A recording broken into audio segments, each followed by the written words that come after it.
Pastinya pernyataan seorang menteri menjadi yang sangat berharga ya dalam kami penegakan hukum administrasi.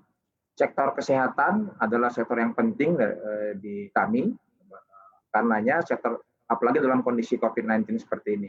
Jadi tentunya saja kami ingin meminta yang dimaksud dengan mafia kesehatan itu seperti apa? Apakah itu masuk dalam potensi pelanggaran di Undang-Undang 5 1999 atau tidak? Karena itu nantinya kan pastinya Pak Erik dan dari Kementerian BUMN yang bisa menjelaskan secara lebih utuh. Mhm. Tapi Jadi kalau memang kesehatan adalah menjadi salah satu industri yang kami terus amati, bahkan pernah ada dulu kami punya putusan untuk obat-obatan. Tahun lalu kami juga melakukan kajian di sektor farmasi. mhm. Tapi kemarin Pak Erik mengatakan di Alkas, berarti itu tentunya saja kami berharap ada informasi sehingga bisa kami tindak lanjuti dengan penyelidikan. Berarti, KPPU melihat ada urgensi begitu dari keterangan seorang Erick Thohir? Pasti, yang pertama sosoknya dulu, sosoknya adalah seorang menteri, tentunya punya kapasitas untuk mengetahui permasalahan yang jauh lebih besar yang strategis. Yang kedua, Alkas juga memang industri yang sangat besar dan sangat berpengaruh kepada kehidupan masyarakat. Itu mungkin dua faktor yang paling paling penting. Mhm. Tapi sejauh ini sudah ada komunikasi antara KPPU dan Kementerian BUMN atau Erick Thohir mungkin KPPU sudah melayangkan surat kepada Erick Thohir untuk dipanggil dimintai keterangannya seperti apa?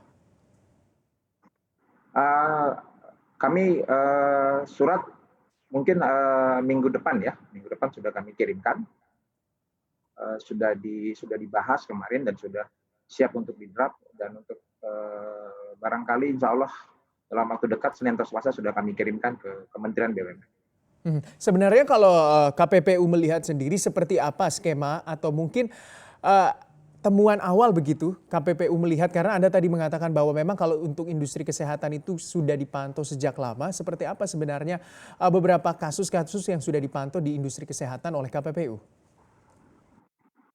Ya, dari struktur pasarnya memang benar, dari apalagi untuk yang hulu ya, untuk hulu memang kita banyak impor ya, produk impor dan pada prinsipnya begini, di KPPU terkait juga dengan semangat dari Kementerian BUMN untuk menjadi salah satu pelaku, untuk menjadi ikut bersaing dalam industri ini, tentunya kami mendorong hal tersebut sehingga apa, karena asumsi dasarnya kan ketika persaingan itu terjadi, maka diharapkan masyarakat mendapatkan barang yang kompetitif.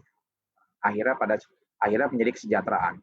Kalau memang ada temuan-temuan memang yang membuat pelaku usaha, apakah itu BUMN atau pelaku usaha lain untuk bisa sulit masuk ke pasar karena adanya hambatan-hambatan masuk ke pasar yang dilakukan oleh pihak tertentu, yang dalam hal itu masuk kepada substansi undang-undang kami, tentu itu menjadi domain kami untuk melakukan tindak lanjut. Jadi KPPU melihat setelah misalnya melayangkan surat kepada Kementerian BUMN dalam hal ini adalah Menteri BUMN Erick Thohir, adakah rencana KPPU mendalami lebih jauh siapa begitu saksi-saksi yang akan diperiksa oleh KPPU terkait dengan pernyataan Menteri BUMN ini? Pastinya, kalau memang itu bisa memberikan data, bukti, dan informasi yang kuat, pasti kami tindak lanjuti. Pasti Mhm. kami tindak lanjuti. Namun kembali lagi, saya tidak bisa mendahului ya, kami akan tunggu dulu proses hubungan dengan Kementerian BUMN, bagaimana penjelasannya, dan terkadang juga kan begini, ada istilah-istilah mafia, namun dalam konteks persaingan usaha belum tentu itu masuk.